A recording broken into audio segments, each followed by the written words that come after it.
Lorsque le sabbat fut passé, Marie de Magdala, Marie, mère de Jacques et Salomé, achetèrent des aromates afin d'aller embaumer Jésus. Le premier jour de la semaine, elles se rendirent au sépulcre de grand matin, comme le soleil venait de se lever. Elles disaient entre elles, qui nous roulera la pierre loin de l'entrée du sépulcre? Et levant les yeux, elles aperçurent que la pierre qui était très grande avait été roulée. Elles entrèrent dans le sépulcre, virent un jeune homme assis à droite, vêtu d'une robe blanche.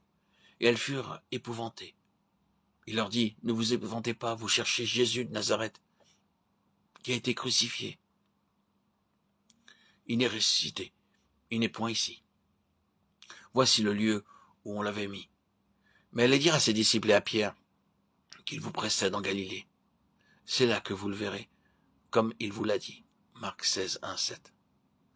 À la fin du dernier chapitre de l'évangile de Marc, il nous est dit que très tôt, au lever du soleil, le premier jour de la semaine, plusieurs femmes se rendirent au sépulcre où Jésus avait été déposé, pour embaumer son corps avec des aromates.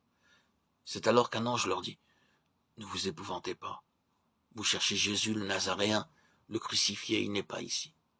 Mais allez dire à ses disciples et à Pierre, en lisant ces dernières paroles, et à Pierre, les larmes sont montées spontanément à nos yeux. Pourquoi le Seigneur ne mentionne-t-il pas Jean, le disciple bien-aimé, ou Thomas, l'incrédule? Pourquoi parmi tous les disciples, Jésus cite seulement le nom de Pierre? C'est parce que Pierre l'avait renié. Pierre s'était rendu coupable d'une si grande offense que sa position devant le Seigneur pouvait en être altérée. Le Seigneur n'avait-il pas solennellement averti ses disciples? Celui qui me reniera devant les hommes sera renié devant les anges de Dieu. Luc 12, 9. Supposons que nous ayons été à la place de Pierre. Qu'aurions-nous ressenti après avoir renié le Seigneur?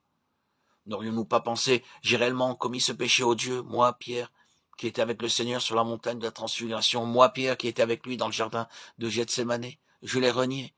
Je ne peux plus demeurer dans la présence du Seigneur, ma vie est ruinée. Et dire que le Seigneur m'avait averti avant que tout cela n'arrive et je ne l'ai pas cru. Je n'aurais jamais pensé pouvoir faire une chose aussi ignoble.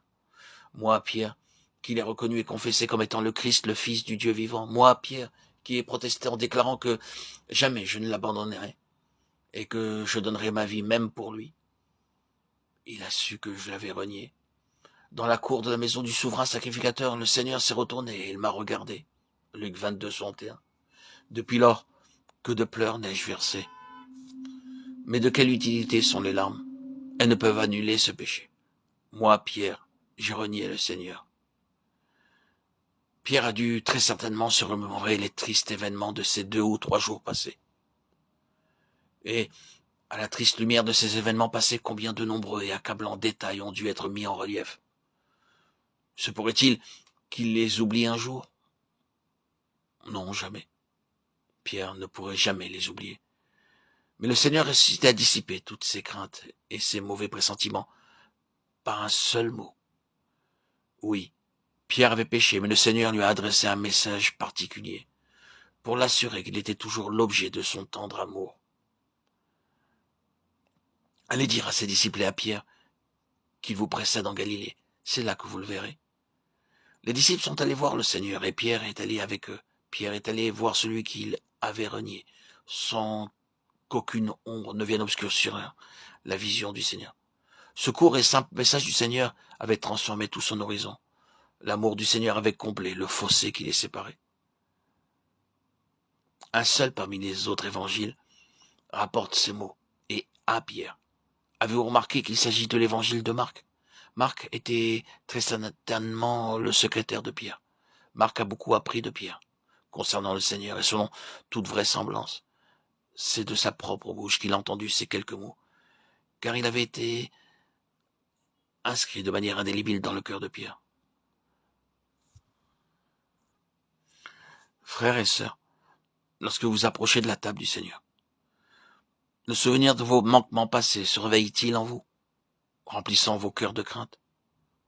Vous avez confessé vos péchés, vous avez saisi de remords, amèrement pleuré, vous vous êtes sincèrement repenti, mais un étrange sentiment d'éloignement entre vous et le Seigneur demeure encore et tente de vous envahir. N'essayez pas par vos propres efforts d'en franchir la distance. Permettez-lui simplement de le faire. Son amour a pu parvenir jusqu'à Pierre pour le sortir de sa triste situation et de la conscience de son péché, et pour l'introduire dans la chaleur de son intime communion. Pierre aurait pu demeurer dans les ténèbres, pleurant amèrement, si le Seigneur ne lui avait pas adressé ce message personnel d'amour. Allez dire à mes disciples et à Pierre. Cette parole, tout d'abord adressée à Pierre, a été aussi consignée dans la parole de Dieu, pour tous ceux qui sont conscients de leur péché, comme Pierre le fut également. Ne laissez pas votre manque d'amour pour le Seigneur vous maintenir loin de lui, mais ouvrez vos cœurs à son amour, car il comble toute distance. Ne repoussez pas sa grâce en succombant à la tentation du souvenir de vos péchés, mais écoutez le plaidoyer de son amour, car lui se souvient de vous.